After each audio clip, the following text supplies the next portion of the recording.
मुझे अभी भी याद है जब मैं छोटी थी।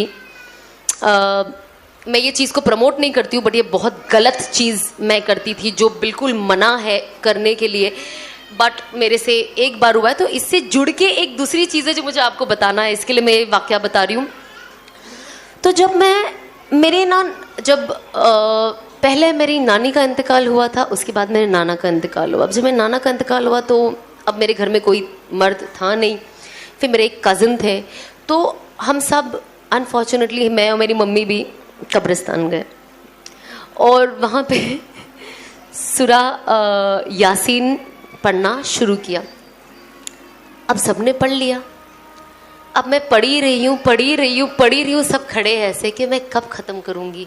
मैं इतनी ऐसी मेरी स्पीड थी। तो मैं नानी की कब्र पे पहली पढ़ी गई।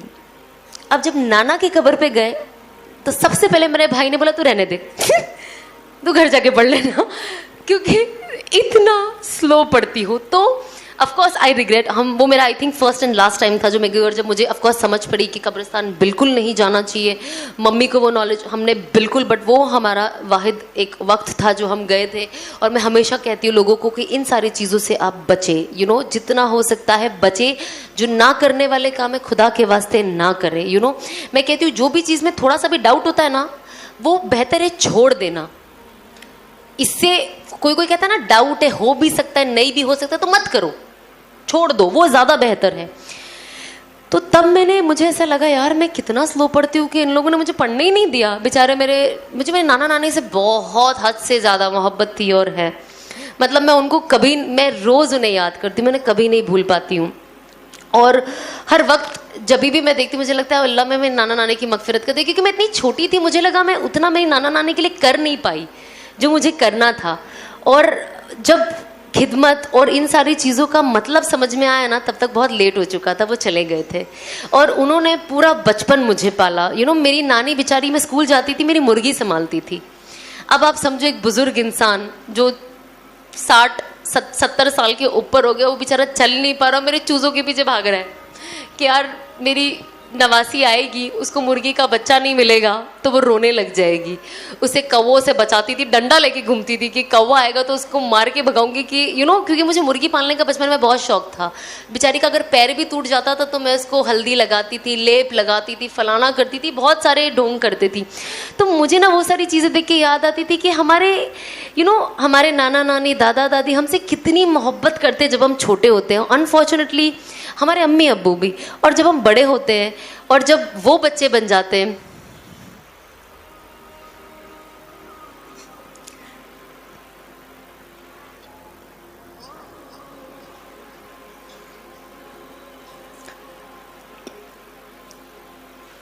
तो हमें उन्हें समझना कितना मुश्किल हो जाता है। मैं हमेशा कहती हूँ माँ बाप की इज्जत करें, माँ बाप से मोहब्बत करें, और वो जो कहते हैं आपकी भलाई के लिए कहते हैं। बहुत बड़ा दर्जा है और मुकाम है माँ बाप का। कहते हैं ना जन्नत का रास्ता सिर्फ वही है। और शायद बहुत हर बार हम लोगों को ना, अब मतलब अभी तो मेरी आगे वाली नस्ल आई नहीं है, बट जब आप खुद माँ बनते हो ना, मैंने देखा ये लोगों में, तब वो समझ पाते हैं कि माँ बाप कितनी सैक्रिफाइसेस देते हैं, तब जाके वो माँ बाप बन पाते हैं। और बच्चे को संभालना और उसके पीछे 24 घंटे लगे रहना आसान काम नहीं है। तो कोशिश करें कि आप, अगर आपके माँ बाप हयात है तो आप जितना हो सके उनके लिए करें, जितना हो सके। और बिल्कुल भी किसी भी चीज़ के लिए चिड़चिड़े ना हो। ये होता है हम यंग है ना, हम बहुत फास्ट हो गए, हमको लगता है फास्ट चलो ना, बाहर चल रहे हो तो इतना स्लो क्यों चलते हैं। माँ बाप बूढ़े हो जाते तो हमें उन्हें रेस्टोरेंट में लेके जाने शर्म आता है कि यार सही से खा नहीं सकते, स्लो खाते हैं, फास्ट नहीं चलते। तो जब मेरी मम्मी को ब्रेन हैमरेज हुआ था ना, आई डोंट नो कितने लोगों ने इंस्टाग्राम पे मेरी मम्मी को देखा है। मेरी मम्मी अपनी दोनों आंखें खोल नहीं पाती है खुद से, तो उनको मुझे सेलो टेप लगा के रखना पड़ता है ताकि वो हम सबको देख सके और चीज़ें कर सके। तो जब मम्मी को ये हुआ ना, मैं उनको हर जगह लेके जाती थी अपने साथ घूमने। वो बहुत स्लो खाते थे। मुझे अभी भी याद है जब उनको ब्रेन हैमरेज हुआ था ना, तो वो कोमा में थे, उनको पैरालाइज हो गया था कुछ वक्त, और फिर उनको वेंटिलेटर पे रखा गया था। अब कुछ वक्त के बाद वो कहते हैं ना, यहाँ से पाइप रखते तो मुंह टेढ़ा हो जाता है, तो उन्होंने उनके यहाँ पे खड्डा किया। मुझे अभी भी याद है, 6 महीना मेरी मम्मी कुछ नहीं बोल पाई और वो नाक से खाना खाती थी। और फिर जब वेंटिलेटर निकला ना, मेरी मम्मी ना एक छोटा बेबी हो गई। बच्चे कैसे बात करते तोतले होके, मेरी अम्मी वैसे बात करती थी, जो सिर्फ मतलब एक माँ की मोहब्बत क्या होती है ना, मुझे लगता है जब मैं मेरी अम्मी की अम्मी बन गई ना, मुझे रियलाइज हुआ। क्योंकि जब मेरी अम्मी बात करती थी ना, वो बात सिर्फ मैं समझ पाती थी, घर में कोई समझ नहीं पाता था। अगर मेरी मम्मी को कुछ चाहिए तो मेरी मम्मी कहती थी, सब मुझे बोलते थे क्या बोल रहे खाला, क्या बोल रहे खाला, तो मैं कहती थी ये मांग रहे हैं, ये मांग रहे। तो आज होता है ना कि बच्चा क्या बोलता है, शायद किसी और का जब बच्चा, हम नहीं समझ पाते, वो सिर्फ माँ उसकी ज़बान समझ पाती है। तो वो चीज़ मैं मेरी अम्मी की समझ पाती थी। तो जब मेरी अम्मी जब बात करने लग गई ना, मुझे ऐसा लगा अल्लाह का शुक्र है कि मेरी मम्मी अल्हम्दुलिल्लाह ठीक होते जा रहे हैं, वरना डॉक्टरों ने तो बोल दिया था कि अब ये नहीं बचेंगे। और डॉक्टर खुद कहता है कि ये एक मिरेकल है कि आपकी अम्मी कैसे बच गए। तो आज मुझे लगता है शायद मेरी अम्मी को इस मेरी हिदायत का जो ये वक्त है ये देखना था, शायद अल्लाह ने इसीलिए उन्हें हयात रखा कि वो ये देख पाए कि उनकी बेटी उनके लिए जहन्नम का नहीं बल्कि इंशाअल्लाह अल्लाह ने चाहा तो उनकी मगफिरत का और जन्नत का जरिया बनेगी। तो एज एन औलाद हम कोशिश करें कि कुर्बानी, अपने गुनाहों से अगर आप तौबा करोगे और कुर्बानियाँ दोगे, इंशाअल्लाह इसका फ़ायदा आपके अम्मी अब्बू को होगा।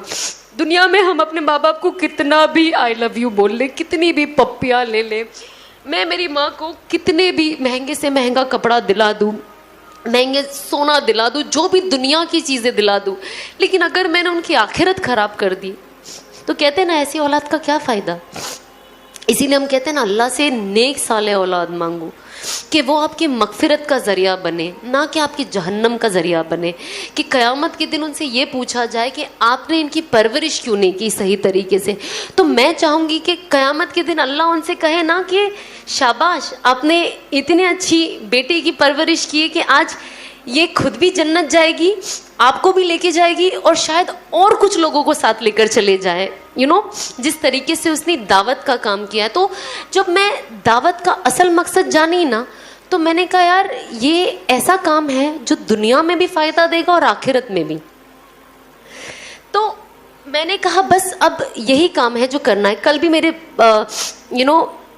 मैंने बयान किया पर मैं बातें बोल नहीं पाई। कल मेरा यौम विलादत का दिन था और जैसे असफी आपा ने और उनके हस्बैंड ने ये अरेंज किया 2 दिन पहले, तो अनस मेरे सामने बैठ रहे थे, उन्होंने बोला 21 अगस्त को कर रहे थे। मैंने अनस को बोला कुछ मत बोलना। वो बोलने जा रहे थे कि मेरा बर्थडे है एंड ऑल दैट। मैं सेलिब्रेट नहीं करती हूँ ऑफ कोर्स, तो वो बोलने जा रहे थे। मैंने कहा मत बोले। एंड आप यकीन नहीं मानेंगे, 20 की रात को जब 12 बजे और मैं नमाज के लिए बैठी, मैं इतना रोई और कहते हैं ना जब अल्लाह किसे माफ़ करना चाहता है ना, तो वो उससे ऐसे इम्तिहान लेता है कि अगर अल्लाह आपके लिए एक ऊंचा मकाम चाहता है, लेकिन आपके अगर अमाल वैसे नहीं है ना, तो अल्लाह आपसे कुछ ऐसे काम करा लेगा। क्योंकि अल्लाह को पता है कि ये बंदी इतना अमाल नहीं कर पाएगी कि मैं इसे जन्नतुल फिरदौस भेजूँ। तो मैं क्या करूँ, इसे हालातों में डालूँ और कुछ ऐसे अननोन काम ले लूँ जिससे इसका मर्तबा ऊंचा हो जाए। तो उस वक्त मैंने सोची कि मैंने अपनी ज़िंदगी का कितना साल इसी दिन गाना बजाया, डांस किया, अस्तगफिरुल्लाह कैसे कैसे कपड़े पहने, उसमें लोगों को शामिल किया, मेरे घर वालों को नचाया। अल्लाह उनकी भी मगफिरत करे। जो मैंने किया, एटलीस्ट मैं तो हमेशा माफ़ी मांगती हूँ कि मेरे ज़रिए जिसने भी गुनाह किया अल्लाह उन्हें माफ़ कर दे, मेरे घर वालों को भी, क्योंकि ज़रिया मैं थी। तो उस वक्त मुझे ऐसा था कि यार इस दिन मैंने कितना साल गलत किया, कितना साल, मेरी आधी ज़िंदगी ख़त्म हो गई है। मैं 34 ईयर्स की हूँ और मैंने इतना साल इसी दिन क्या क्या नहीं किया, जिसने अल्लाह को कैसे नाराज़ किया होगा, कैसे नाराज़ किया होगा।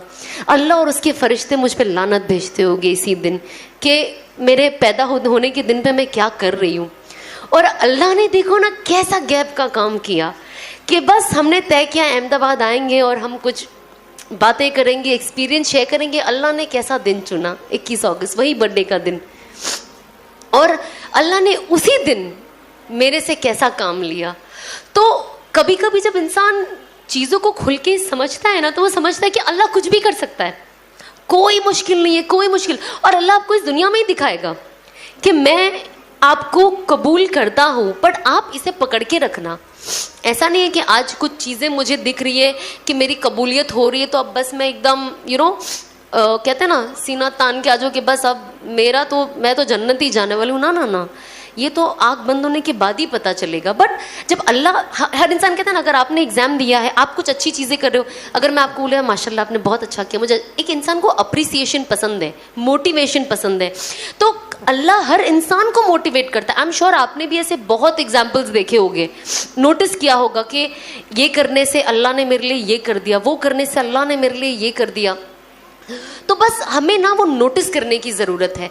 तो जब मैं ये चीज़ें देखती हूँ ना कि अल्लाह ने कितनी आसानी कर दी, जब जो 18-20 साल दिन रात नाचना गाना घूमना आसान बात नहीं है छोड़ना, और ऐसे छोड़ना कि पलट के देखना ही नहीं। कभी कभी जब मैं और अनस बात करते तो हम ऐसी बात करते कि अल्लाह ने कैसे निकाला जैसे आटे में से बाल, उतने आसानी से निकाल दिया मुझे उसमें से। मुझे अल्हम्दुलिल्लाह आज कोई चीज़ की याद नहीं आती है।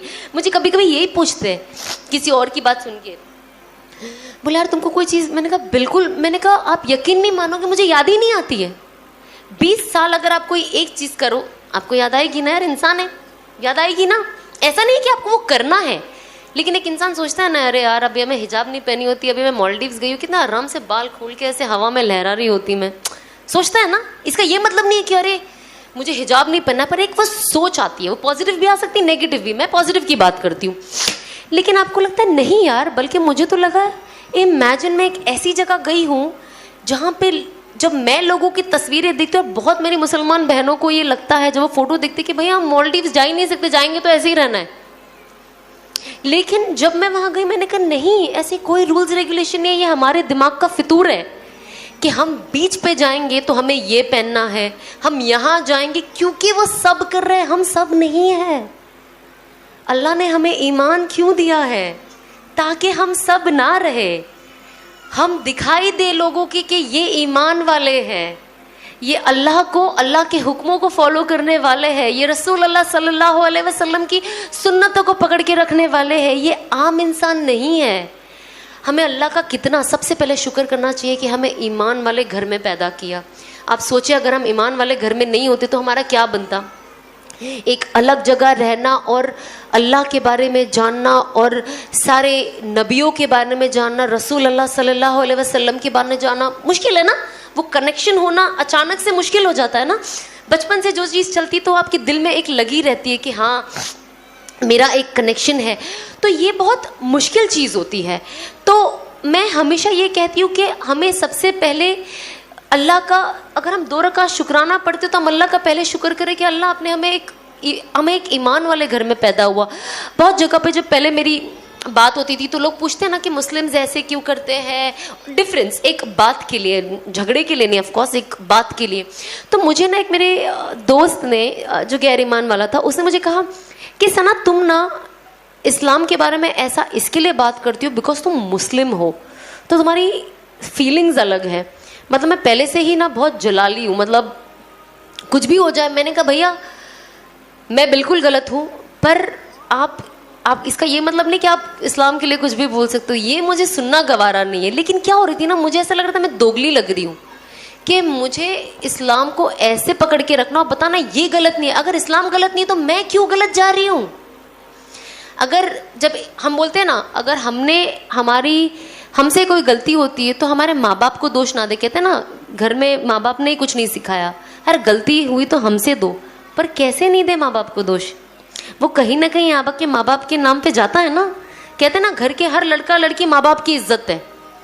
तो इसी तरीके से इस्लाम हमसे कनेक्टेड है। हम ये नहीं बोल सकते कि अगर मैंने ये किया तो इस्लाम को दोष नहीं, तो नहीं, आप रीज़न बन रहे हो इस्लाम का नीचे आने का, और ज़ाहिरी तौर पे उसका एक गलत पोर्ट्रेल हम खुद दे रहे। आज की तारीख में कोई नहीं बोलना चाहता है मैं गलत हूँ, हर इंसान कहना चाहता है नहीं मैं सही हूँ, ये सही है, या मेरे से गलती हो रही है, लोगों से हो रही, मुझसे कुछ नहीं हो रही, भाई मैं तो बहुत एकदम नेक हूँ, एकदम स्ट्रेट हूँ। तो ये हमें सबसे पहले एक्सेप्ट करना है कि हम गलत है। तौबा का सबसे पहला मयार क्या है? किसी भी चीज़ की तौबा का पहला ये मयार है कि हम एक्सेप्ट करें कि हम गलती कर रहे हैं। दूसरा, हम रोकें कि हम ये गलती अब आगे ना करें, और कोशिश करें कि इस चीज़ को हमारी ज़िंदगी से हमेशा के लिए निकाल लें, और मरते दम तक का उसके ऊपर इस्तग़फ़ार करें। ऐसा नहीं है कि अच्छा हमने तौबा कर ली, अब हमने ज़िंदगी बदल ली, अल्लाह बेशक माफ़ करने वाला। अल्लाह कहता है ना, जब आपने तौबा कर ली तो आप ऐसे जैसे आप न्यू बॉर्न बेबी हो, जैसे आप अभी पैदा हुए हो। लेकिन मैं अपने तरफ से ये कहूँगी, तो भी आप मरते दम तक उस चीज़ पे इस्तग़फ़ार करते रहिए कि अल्लाह मैंने ऐसा किया, मैं इसके ऊपर शर्मिंदा हूँ। मैं आज भी अल्लाह को कहती हूँ कि अल्लाह आपने मेरी बेशक तौबा कबूल की। जो मैं पढ़ती हूँ मैं यकीन रखती हूँ ना कि अल्लाह बेशक जो कहा है अल्लाह वो तो करेगा ही, तो अल्लाह मुझे माफ़ करेगा ही। लेकिन तो भी मुझे अल्लाह से मांगना है कि अल्लाह मुझे जो भी मैंने गुनाह किया है मुझे माफ़ कर दे।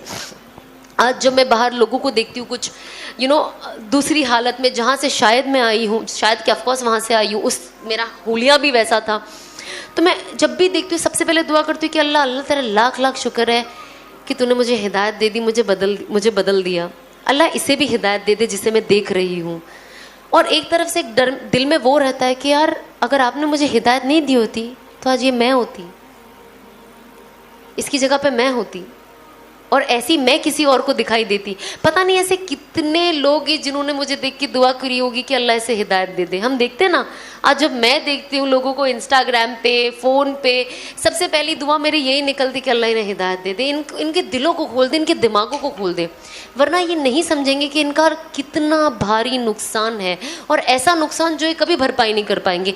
मैं आपको एक छोटा सा वीक स्टोरी सुनाती हूँ, मुझे नहीं पता है कितना सच है, बट ये स्टोरी है। ये स्टोरी अगर हम सुने और इसे अपने फ़ायदे के लिए यूज़ कर ले।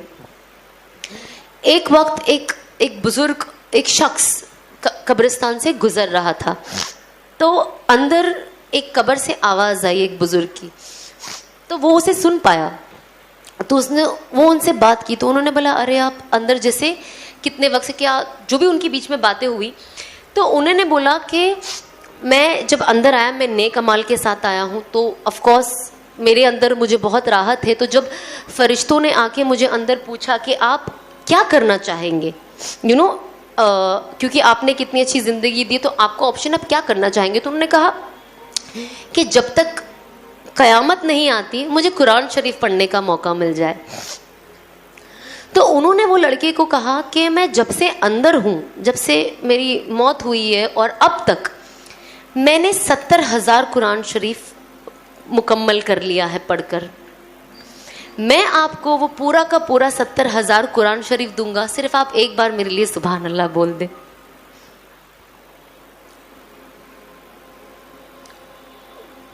इसका मोरल ऑफ द स्टोरी ये है कि एक जिंदा इंसान का एक सुभान अल्लाह जो अपने एंड तक पहुंच चुका है, उसके 70,000 कुरान शरीफ के ऊपर, आप समझ रहे हो हम पढ़ सकते हैं 70,000 कुरान शरीफ? आई डोंट थिंक सो, बहुत मुश्किल है। इमेजिन। तो इससे हमें ये सबक मिलता है कि हम एक सुभान अल्लाह, एक अल्हम्दुलिल्लाह, इसको फॉर ग्रांटेड ना लें। हर चीज़ में सुभान अल्लाह बोले, हर चीज़ में अल्हम्दुलिल्लाह बोले, हर चीज़ में इस्तग़फ़ार करें।